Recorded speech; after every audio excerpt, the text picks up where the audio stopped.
The NASCAR Xfinity Series race at Fish concluded from Bristol Motor Speedway, and Kyle Larson flat out dominates and picks up his first Xfinity win of 2025. What's going on, guys? It's Daniel, and welcome back to our video. I just got done watching NASCAR Xfinity Series race in Bristol Motor Speedway, the PsyOps 300. We have quite a bit to talk about from this race. Let's go and talk about it. So, for the green flag drop in today's race, a couple drivers would have to go the rear, including Parker Retzlaff, Christian Eckes, and I believe also Mason Maggio had to go the rear of the field as well. So at the start of the race, Kyle Larson lead the field from the outside with Connor Zilisch on the inside, and Kyle Larson got a fantastic start and was able to clear for the race lead. The first caution race come out on lap number 3 when Harrison Burton got slow with the flat tire, and then Mason Maggio had a flat tire hit the outside wall really hard, coming off, I believe, a turn number 4. This would end his day and bring his car to the garage. Tough break for Maggio, who's been struggling a little bit early in the season, and just a big, hard crash.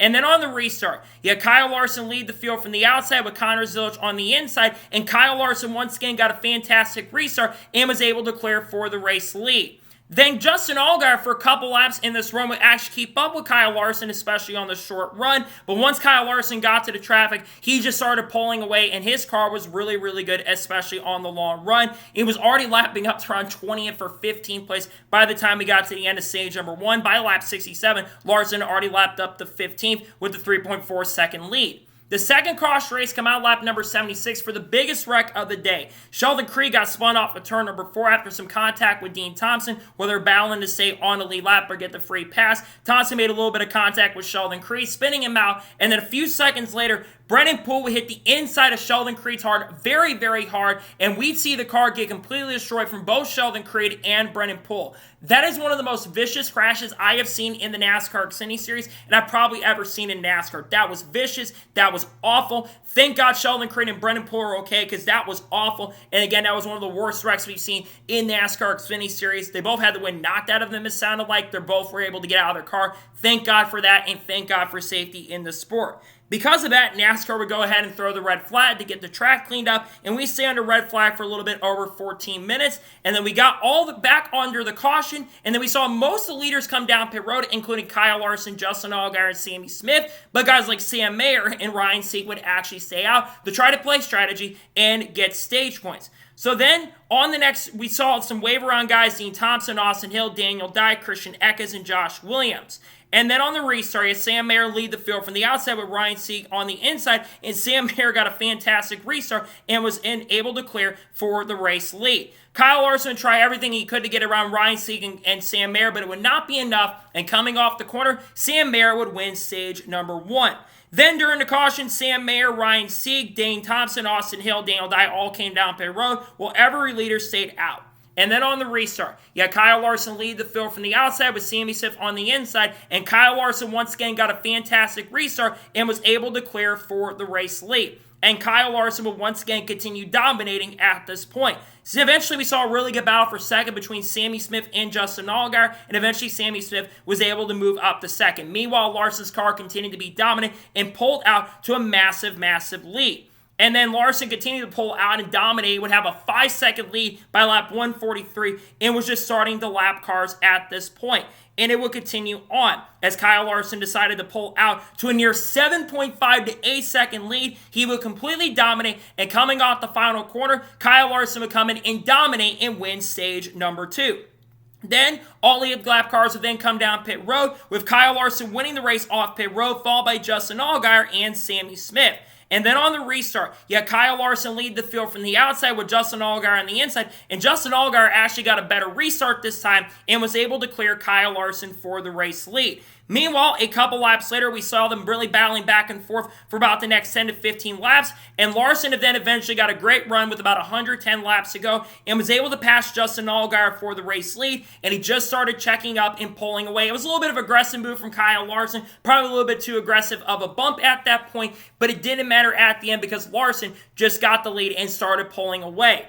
And then I think the final or second to last caution would come out for a big wreck that happened off of turn number 4. Mason Massey spun after some contact with Justin Allgaier, where Justin Allgaier would get some damage. It seemed like Massey came up the corner, but Justin Allgaier did not seem to be clear. This would collect William Sawalch, and I believe Sammy Smith got some damage in this as well. William Sawalch would not hit the brakes for whatever reason and would run in the back of Connor Zilisch. This would get a ton of damage on the back of Connor Zilich's car, and William Sawalch's day would come to an end as he went to the garage with a ton of damage. Tough break for William. He legitimately was having a really good run, the best run he's had all year up to this point. This now, I believe, the 5th consecutive race where he's finished 25th or worse. It's just been a bad stretch of races for William as of late. Just not good luck for him. Just feel bad for William. It's been a rough stretch for him. During the caution, we see a little bit of strategy. Brandon Jones, Corey Heim, Sam Mayer, Ryan Sieg, Christian Eckes, Daniel Dye would all come down pit road while the rest leaders would stay out. And then on the final restart, you had Kyle Larson lead the field from the outside with Justin Allgaier on the inside, and Kyle Larson got another fantastic restart and was able to clear for the race lead, and he just started pulling away. But Justin Allgaier this time around was actually keeping up with Kyle Larson. Allgaier's car seemed to be getting a little bit better, but that's because Kyle Larson was getting stuck in traffic, and the traffic really wasn't moving away.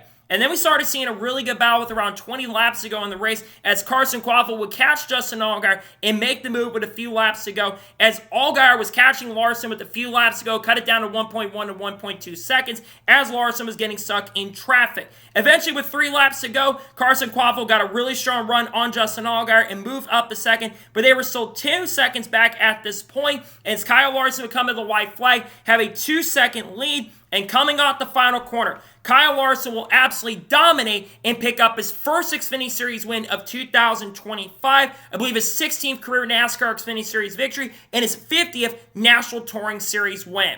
What an absolute domination race by Kyle Larson. One of the most dominant races I think we've seen this year. I think it actually is the most dominant race outside of the one where Larson actually dominated at Homestead. And he gets redemption from what happened at Homestead. We all remember what happened at Homestead. He led 132 of the 200 laps in that race and got beat on a restart because Sam Mayer kind of jacked him up on the back of the restart. But this time around, Larson completely dominates. He had the best car by a mile, especially on the long run. His car was super, super good. No one could really touch Kyle Larson in this race. He had the longest car. He had the best car on the long run especially. It's a well-earned win. Congratulations to Kyle Larson on picking up a well-dominant win. A special tribute to John Edwards as well. Congratulations to him on picking up a massive and dominant victory here at Bristol Motor Speedway. So now we'll go ahead and take a look at the race results, and I'll give my score and thoughts on today's race. So Kyle Larson dominates and wins. Carson Quaffle finishes second. Fantastic day for Carson Quaffle. Ran top 5 the whole entire race. Had a really strong car, especially on the long run. He gets a well-deserved top 5 run. He ran top 5 all day. Fantastic day for Carson Quaffle. He finishes second. Great run for him. He's close to getting that win. He didn't have anything for Kyle Larson in this race, but great run from Carson. He finishes second. Justin Allgaier finishes third. The only guy, in my opinion, that had anything for Kyle Larson in this race at any point. His car was really, really good on the short run, but his car was not so good on the long run. He still had a fantastic day, continues having one of the best season he's had up to this point in his career. He's continuing after winning the championship last year. Great run from Justin. He finishes third. Sammy Smith finished fourth. Quite a good day for Sammy Smith. Ran top 10 all day. Gets himself a really solid top 5 finish in the number 8 car. He just needed a good run today. Continues to be quiet after what happened to Martinsville a few weeks ago. Gets a good run. He finishes 4th. Brandon Jones finishes 5th. Good run for Brandon Jones today. Continues a really strong start to this season. He played a little strategy, and it definitely helped him at the end and gets a really solid top 5. Continues to be really strong early in the season. Good run for him. He finishes 5th. Jesse Love finished 6th. Of course, making his NASCAR Cup Series debut tomorrow afternoon at Bristol, starting 19th there. Solid day for Jesse Love. The car got better as the day progressed and went on. Was in the top 3 near the end of the race, but faded back a little bit, but does get a top 10. Ryan Sieg finished 7th. Led a lap in this race, was up in the top 10 majority of the day, kept his nose clean and stayed inside the top 10 a lot of the race. Good run for Ryan Sieg in 7th. Corey Heim finished 8th. Good to see him have a good run in the Xfinity Series. The last couple times he's ran Xfinity, he's just had some bad luck. We go back to electrical issues at Homestead. Today was a really strong run for Corey. He finished 8th. Good run for him. Christian Eckes finished 9th. A quiet good day for Christian. Ran inside the top 10 a lot of this race. Faded back a little bit, but does get a top 10 in 9th. And Dean Thompson, want to shout him out for a second, finishing in 10th. He kept his nose clean all day long. We'll accept the situation with Sheldon Creed. But outside of that, ran pretty solid all day. He's been pretty underrated in this car this season. A solid run for him. He finished 10th. Sam Mayer finished 11th. He faded back a little bit after the strategy, just never could get back up front and never had the speed at the end of the day to be a contender, unfortunately. He started well, but faded back a bit. He finished 11th. Connor Zilisch finished 12th. For most of the day, Zilisch was a top 5 car. Then he got the damage from Sawalch in the crash, and he just never was the same after that, and the car just completely lost a lot of speed at the end of the race. A tough ending for Zilisch after a great run, but still does get a top 15, so not a bad day, all things considered. Daniel Dye finished 13th. Not a bad run for him. Josh Williams gets the top 15 and 14th. Anthony Alfredo finishes 15th. Solid day for him. Nick Sanchez, after a really strong start in the race, he finishes 16th. Justin Bonzanor finished 17th. He was not that good in the race, to be honest, but he did improve and get himself a decent top 20. Not a terrible run, but it definitely could have been a better run for him. Parker Restep qualified very well, got a penalty in the race and lost a ton of ground. He finishes 18th. Taylor Gray finishes 19th. He, after a really strong start in qualifying, lost some ground and went a lap down.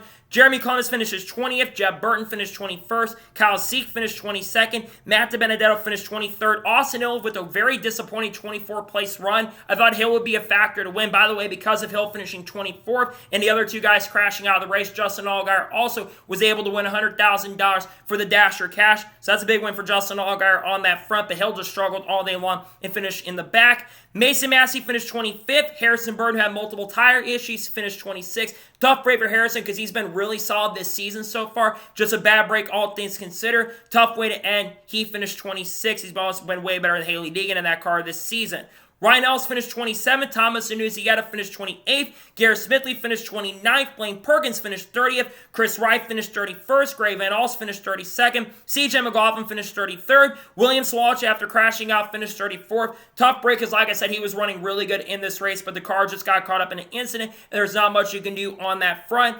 Alex Bay finished 35th. Brendan Poole, after crashing out, finished 36th. Sheldon Creed finished 37th, and finishing last in 38th is Mason Maggio. So now, we're going to go ahead and talk about the overall race, and I'll give you my score and thoughts on today's race.